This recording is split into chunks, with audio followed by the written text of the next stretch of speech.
In this video, we're going to be talking about a family that went through hell, both literally and metaphorically speaking, because the things that they experienced are that of the paranormal, the afterlife that stayed haunting them throughout every corner of their home. It didn't matter which bedroom it was, didn't matter the living room, or even who it was within the family and the house. Everybody got this act of terror upon them. The family consisted of a single mother named Peggy, her two daughters, and her two boys that all lived in the same home. They were pretty much all together all the time. She was very nurturing of them. The kids all played with one another, playing things like hide and seek, but their mother really cared after them, like a hero type of single mother nurturing role would play out. She cared for them, and it showed in the neighborhood. And on one particular night, something started to threaten her family. Their safety started to unravel in ways that they would have never expected, and she wasn't prepared for it either. She tried her best to keep them safe, but what was about to come for them was something that she didn't have the means to protect them from.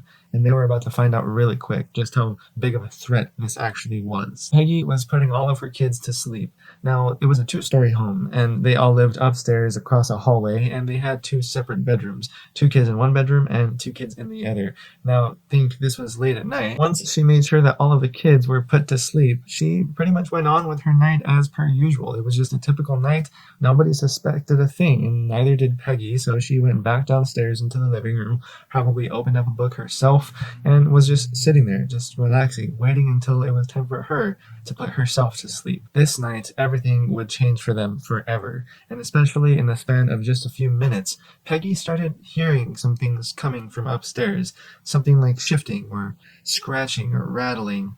Something like you think a rodent, like a giant rat, would make the sounds of crawling through walls or on a hardwood floor. But this couldn't just be a rat. This was too loud. It just kept getting louder and louder. So loud that it was weird. And it was weird enough for her to say, wait, that's not just a normal sound. That shouldn't be happening. So, well, Peggy made her way back up the stairs in the middle of the night. It was dark for everybody. There was no lights on, mind you. And she went back to the particular bedroom where she heard the noise coming from. And she was shell-shocked. When Peggy opened the door, all she saw was her kids still in bed, but they were still awake, and they were terrified.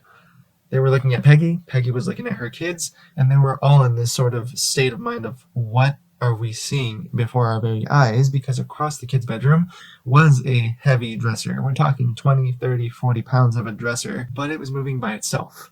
It was shifting from place to place, rocking back and forth, like nothing. Now, all three of them were just in shock, in unison, and they were all just wondering, what can we do? But there was not really much they could do. An inanimate object was moving by itself. So Peggy, with all the strength that she could muster late at night and alone, just grabbed onto the dresser and tried with all her strength just to shift it, little by little, back to the place that it was. But as soon as she did that, something else happened. This really didn't help anyone, and it didn't help the kids get less scared. And frankly, Peggy was terrified at this point too, because once she moved this dresser back to where it was, and as soon as she took her hands off of it, it continued to shift by itself. Peggy was no longer touching this dresser, and once again they were watching it move on its own. And this heavy thing, it's like, what's happening right now? And not only were they watching this dresser move, but they also started to hear very loud knocking across their bedroom walls and across the hallway, across really the entire upstairs floor of the house. This loud knocking as if somebody was just banging on a front door, just trying to get into a house, but there was nobody there. It was in the middle of the night, and they were all by themselves. At this point, Peggy, as a single mother trying to take care of her family at night, didn't have any idea what was going on, and so she was just terrified. She didn't know, is just a weird, strong draft in the house? Is there some kind of bizarre phenomenon going on where the house is old and it's creaking, and there's just no way to physically explain what's happening right now? And maybe there was something else going on. As a mother, she now felt threatened. She didn't know what was going on, and she didn't know how to protect her children from these things, this bizarre noise and shape-shifting furniture in the house. So all she could do was pretty much gather all of her kids and bring them outside in the middle of the night across the street to her neighbor's house. They couldn't be in their own house at the moment, and she needed a second opinion because she probably thought she was going insane. And she needed somebody else to give her a peace of mind, a second opinion, an observing person that didn't live there. That's what they did. She brought her neighbor, and she would ask their point of view on what just was going on and what she might be able to do to fix the situation, to help them feel safe again, just to go to sleep at night. But eerily, it didn't help. Nothing that Peggy or her neighbor could do would help, and nothing made sense. It just kept getting worse and worse. More things started to shift throughout the house, even as the neighbor was there. More noises would start to happen, and none of them were prepared for the insanity that was about to unravel in the confines of their safety. Now, the kids' bedrooms, they were all full of toys. I mean, they were all kids, and they all respectively had their own toys. Tons of toys, right? Chairs in different corners of the room. It didn't matter, because whether it was a toy that weighed a couple of pounds or a chair that weighed 10 to 15, 20 pounds, everything in their bedrooms was flying around, literally flying around erratically, almost like they were caught in a tornado. From there on out, it was just onward, a whole can of worms that was about to be opened. Nobody knew what to do, and the family was just absolutely terrified at this point. And it wasn't stopping there. It was only getting worse. It wasn't just toys and chairs flying around or scraping and knocking noises going on throughout the house. Now it was threatening their own bodies. Janet, one of her daughters, was now getting symptoms of this defying type of physics motions that were going around in the house. Because that's exactly what happened to Janet. She was being levitated in the air, floating. She couldn't help herself, and nobody could really help her. It was the type of thing where if anybody tried to help her, it would just get worse. And now it was the matter of keeping her daughter safe, and she couldn't. But the voices. She started speaking in a different tone. A different voice started coming out of her own daughter's mouth and saying these very specific, demonic, creepy things. This voice wasn't just any voice. It wasn't just her daughter with a sore throat type of voice. This voice was a very creepy, dark, grungy, grumpy, and angry old man's voice. An old man was speaking for her daughter, and nobody knew where it was coming from. Her daughter was also getting different mannerisms, acting in different ways, and just her posture, the way that she'd move her hands, the way that she'd move her head.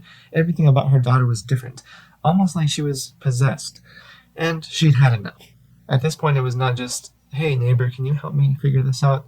No, she had to call the police at this point, and the police were going to do a wellness check on the house, wondering what the hell was happening here. Because when the police got there, they too saw the toys flying around in the bedrooms. They too saw the chairs flying around, the furniture moving around, and they would describe it as if it was being carried by a ghost. The police officers described witnessing this chair in one of the corners of their daughter's bedroom wobbling and sliding and rocking, almost as if somebody was sitting in it, but they couldn't determine the cause at which this chair was moving. It was just doing this all on its own, and nobody knew what was going on. As these police officers were also witness to her daughter being lifted up in the air, being levitated and flown across the room, and these officers couldn't do anything either. Nobody could really touch her.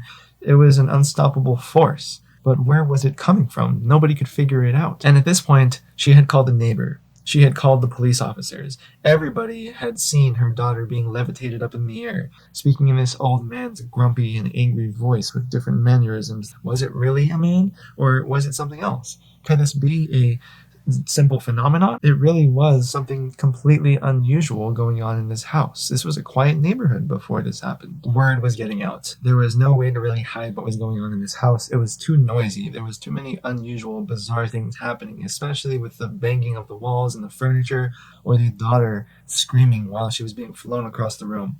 So, some reporters got wind of the matters, and they showed up to the house doing their own sort of wellness check, wanting to cover the strange voice coming out of her daughter's mouth, wanting to cover on tape just everything that they could, taking pictures, doing anything that they could to kind of unravel the events that were taking place just by documentation. And they now were starting to describe these events as paranormal, something that was not of this world. What these reporters would go on to capture would be defining moments of their career and defining moments of this entire town and just what they knew as normal. It no longer was ever going to be anything close to normal. All of this encapsulated into one home based off of this girl, her daughter. Peggy's daughter was doing all of these acts. She was being taken over, an embodiment of something, someone that had something to do with this house. These reporters were capturing it all. They were capturing everything about Janet's voice, her demeanor, her acts against them, the posture, the demeanor of this ghost, and its voice that would come out and say things like, "Shut up." They would sing nursery rhymes. They would capture stories of this ghost explaining its past experiences in its human form when it was still alive decades before. Everything was unfolding right before their eyes, and they were pretty much front row seats of an old man that was recounting everything he'd experienced in this home, being angry that somebody new had taken over his house. But it wasn't his house anymore. It belonged to Peggy and her kids, and this ghost was not having it. One of the circumstances that these reporters captured Janet's voice, and it wasn't even coming out of her mouth at this point, it was coming from beside her.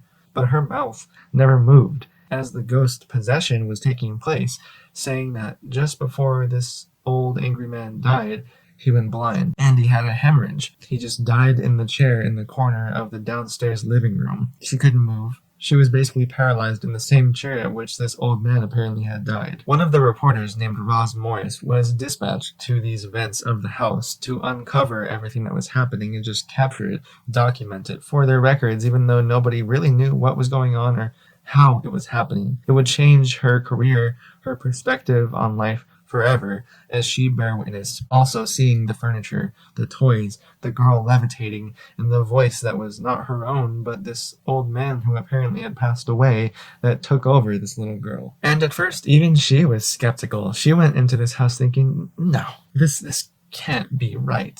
It's probably just some kids playing make-believe, trying to trick us adults into believing something's going on in this house. They're putting up an act. That's all it really is, right?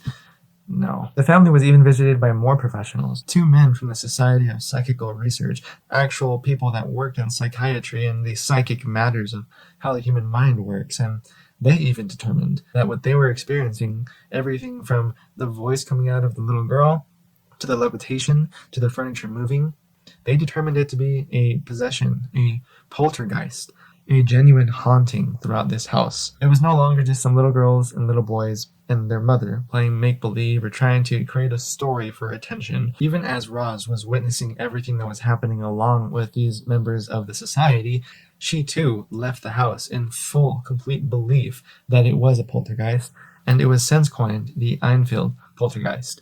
She never forgot what she saw that night. It was now a widely known phenomenon. Everybody knew about it. The papers were covering it for months. More than 30 people were pretty much witness. Imagine your house pretty much being filled with press. The story was regularly covered for over a year, 18 months, and it was the talk of the town. This family, they were pretty much celebrities in their own right, but for all of the wrong and dreadful reasons. Her kids were now the center of attention. It was just not a good situation for anybody. The Enfield poltergeist is now what is known as 284 Green Street in London, a landmark. There's been movies made about it, documentaries, it's been covered since it happened. Do you believe in all of that stuff? Have you ever encountered something of a haunting, possession, or anything creepy like ghosts? Let me know.